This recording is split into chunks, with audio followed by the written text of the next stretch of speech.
Paz, mulheres abençoadas. Vamos começar o nosso segundo episódio da nossa série A Mulher Cristã. E hoje a gente vai responder a pergunta: casei, e agora? Gabi, finalmente desencalhei, casei, mas e agora? Olha, você não está sozinha nessa situação. Quando eu me casei, eu tive muito medo, assim, pensando, como que vai ser? Como será? Será que eu vou ser uma boa dona de casa? Será que eu vou ser uma boa esposa? Será que eu vou saber cuidar de um filho? Será que eu vou suportar a gestação? Será que eu vou dar conta das coisas? Né? E com certeza você deve estar com essa cabeça a milhão. Mas antes de tudo, respira, calma, e eu quero falar de algo que a gente precisa entender com clareza, que é qual é o nosso papel. A gente precisa entender o propósito que Deus deu para a mulher casada no casamento. Amém? Então, uma coisa que a gente precisa entender: o homem e a mulher foram criados à semelhança de Deus. E isso é fato, né? Indiscutível. O homem e a mulher, eles são importantes tanto quanto um outro.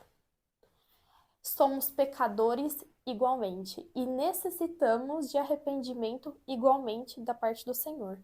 Mas nós temos papéis diferentes e isso foi estabelecido exclusivamente por Deus. Então, qual é o papel que Deus estabeleceu para as esposas? Olha só o que diz lá em Gênesis 2:18. E disse o Senhor Deus: não é bom que o homem esteja só. Far-lhe-ei uma adjuntora que esteja como diante dele. Em outras traduções está escrito uma adjuntora, uma ajudadora idônea ou uma auxiliadora. Então Deus estava lá observando Adão e ao ver que ele estava sozinho, Deus viu que não era bom. E é a primeira vez e a única vez que da criação que Deus falou que não estava bom. Então faltava um auxílio, né? E esse foi o papel que Deus nos deu. Então, o termo auxiliadora é a palavra hebraica ezer, que significa ajuda, socorro, aquele que ajuda. E antes que você pense, né? Porque a gente tem uma impressão ruim de auxiliador, achando que é algo insignificante, né? Eu vou falar para você um versículo que Deus utiliza isso para falar do próprio atributo dele. Olha só o que fala lá em Salmos 33:20. A nossa alma espera no Senhor. Ele é o nosso auxílio e o nosso escudo. Então, de vários atributos que Deus tem, ele deu esse tributo dele para as mulheres em especial. Isso significa que a gente tem que ajudar os nossos maridos e não atrapalhar eles. Ajudar, socorrer, auxiliar, ele requer de nós um espírito humilde. Sim, e principalmente de servo. E se cumprirmos esse nosso papel sendo sábias, obedecendo a palavra de Deus, seremos responsáveis pela edificação da nossa casa, que está escrito lá em Provérbios 14:1, que é super famoso. Toda mulher sábia edifica a sua casa, mas a tola derruba com as suas mãos. E agora a gente vai ver algumas características dessa mulher auxiliadora que nós, casadas, temos que, né, começar a desenvolver. O primeiro é submissão. Gabi, submissão é polêmico. Sim, é muito polêmico. Porque muitas das vezes os homens e nós mulheres mesmos não entendemos o real significado dessa palavra, né? E acabamos nos sentindo diminuídas ou desprezadas quando alguém fala: ai, você tem que ser submissa ao seu marido. E não tem nada a ver, gente. Olha só o que está escrito em Efésios 5:22 e 23. Vós, mulheres, sujeitai-vos a vosso marido como ao Senhor, porque o marido é a cabeça da mulher, como também Cristo é a cabeça da igreja, sendo ele próprio o salvador do corpo. Então, a submissão que a esposa deve ter diante do marido, ela está ligada unicamente a respeito, a ser serva, a ser humilde diante do seu marido. É o oposto daquela mulher que abandona, daquela mulher que quer ser arrogante, soberba, que quer que a opinião seja e prevaleça, né? E só a sua é importante. Então, ser submissa é permitir-se ser guiada, né? Olha o que Paulo diz: ser submissa ao marido, como somos ao Senhor. Gente, vocês têm noção da profundidade que é isso? É claro que a gente deve amar Jesus acima de todas as coisas e somente adorar Ele. mas a gente tem que nos submeter aos nossos maridos como se fosse ao Senhor, como se a gente estivesse respeitando o nosso Senhor. Gente, se vocês tiverem uma noção disso, que, nossa, vai abrir os olhos de vocês de uma forma. Olha o que diz Colossenses 3,18. Vós, mulheres, estáis sujeitas a vosso próprio marido, como convém ao Senhor. E olha o versículo 23 e 24. E tudo quanto fizerdes, fazei-o de todo o coração, como ao Senhor e não aos homens, sabendo que recebereis do Senhor o galardão da herança, porque a Cristo o Senhor servis. Então, tudo que você faz, você mulher casada faz, está fazendo para o próprio Senhor. Enquanto nós casadas ofendemos ao marido, servimos de cara feia, quando a gente fica brava, fica com a tromba de elefante maior do que a rua, estamos fazendo isso ao Senhor, gente. Entenda isso. Estamos desobedecendo ao nosso próprio Deus, né? Imagina, né? Então, desde já, a gente já pede perdão, Senhor, perdoa as nossas falhas, né? Outras características que a mulher auxiliadora ela tem é mansidão e tranquilidade. Olha o que está escrito em 1 Pedro 3, 4 e o versículo 4. O enfeite delas não seja o exterior, no frisado dos cabelos, no uso das joias de ouro, na compostura das vestes, mas o homem coberto no coração, no incorruptível traje de um espírito manso e quieto, que é precioso diante de Deus. Então, eu trouxe alguns significados para você entender. Manso significa gentileza, bondade, humildade. Quieto é calmo, tranquilo. Então, o oposto de mansidão é braveza, é ira, é furor. E o oposto da tranquilidade é inquieto, agitado, barulho, né? Gritaria. Vocês conseguem assimilar alguma coisa? Então, com qual dessas definições você mais identificou? O barulho, o agitado, o inquieto, o calmo, o tranquilo, o quieto, o gentil, né? Então, para a gente ser transformada, mulheres, a gente precisa se encher do Espírito Santo, né? A palavra de Deus unicamente nos purifica. E nós, para entrar na presença de Deus, a gente precisa se humilhar, né? E isso requer um espírito manso e quieto, que é precioso diante dele, né? Como diz a palavra. Outras características, está lá em 1 Timóteo 3,11. Da mesma sorte, as mulheres sejam responsáveis, não maldizentes, sóbrias, fiéis em tudo. Olha só, que diz assim.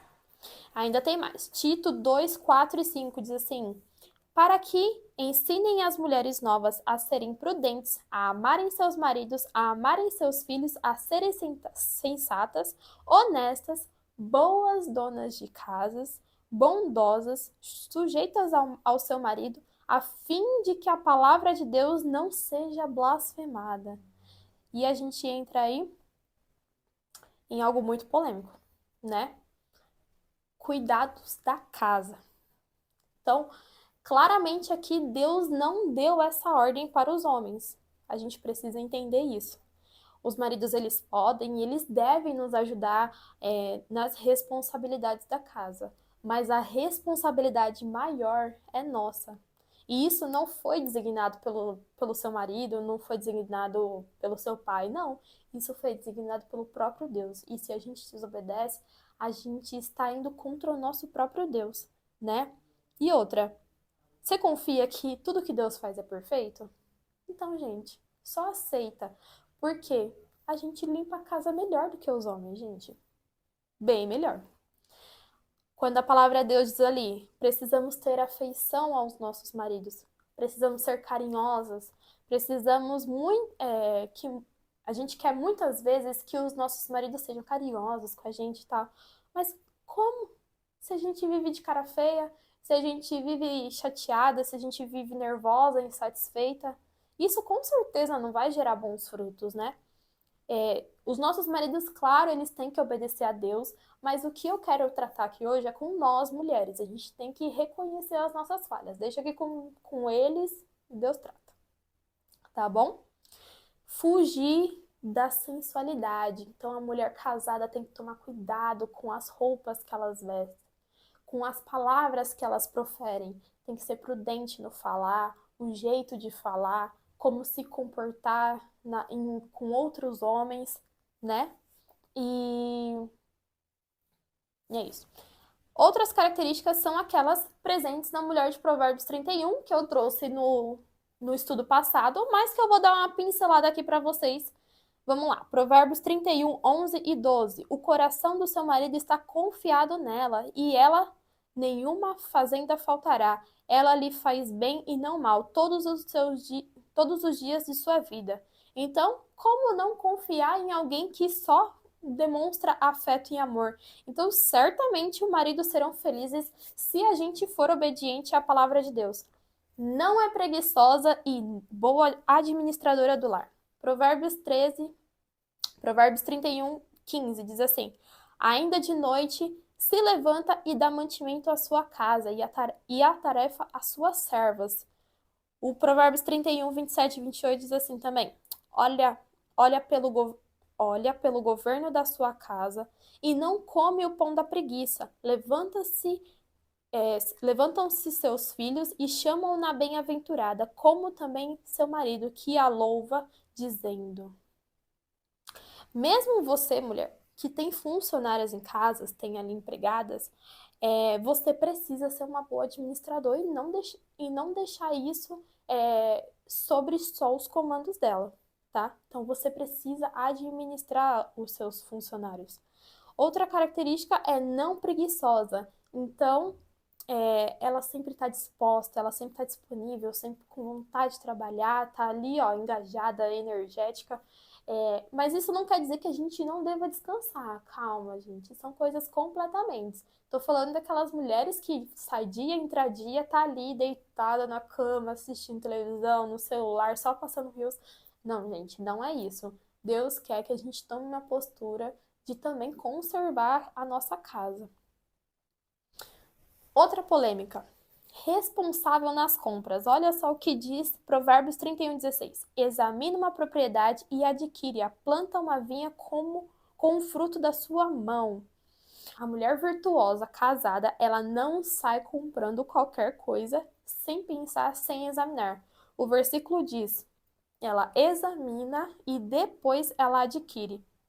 E quantas de nós, mulheres, estamos contribuindo para a destruição da vida financeira do casal, né? Por fazer compras fúteis, né? De forma irresponsável e até mesmo contra a vontade dos nossos maridos. Eu já ouvi casos de muitas mulheres que compram roupa, compram sapato, compram bolsa, compram maquiagem, esconde do marido, não fala nada, né? Para que os maridos não briguem com elas. E isso tá errado, gente. A gente não deve ocultar nada dos nossos maridos. A gente tem que colocar tudo em pratos limpos, né? A gente tem que ali ser transparente com o nosso marido. Se a gente tem necessidade, se a gente precisa de algo, a gente tem que conversar com eles, né? Expor a nossa necessidade.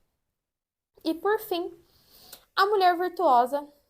A mulher virtuosa, casada, ela é virtuosa. Muitas filhas agiriam virtuosamente, mas tu a todas é superior. Provérbios 31, 29. Então, essa palavra, ela foi usada por Deus para descrever a força de um grande exército. Então, somos virtuosas, somos fortes e somos mais excelentes se obedecermos ao Senhor. E agora eu te faço uma pergunta final. Se alguém, assim, tipo, gravasse a nossa rotina de mulher casada, de esposa, sem que a gente soubesse e depois divulgasse para o mundo inteiro, o que diriam ao nosso respeito? Diriam que somos as mais excelentes? Ou veria uma mulher chata, briguenta, reclamona, maldizente, mal-humorada? Depois desse estudo, eu confesso que eu pontuei algumas falhas em mim que eu preciso realmente melhorar, né? Todas nós temos algo a melhorar. E esse estudo com toda certeza me tocou, porque primeiro vem primeiro em mim para depois derramar para vocês. E graças a Deus pela oportunidade de estar falando disso, né? E nós temos hoje a oportunidade de mudar. Então, clame a Deus para que você tenha um coração ensinável diante dele. Amém? Até o nosso próximo episódio. Fica com Deus.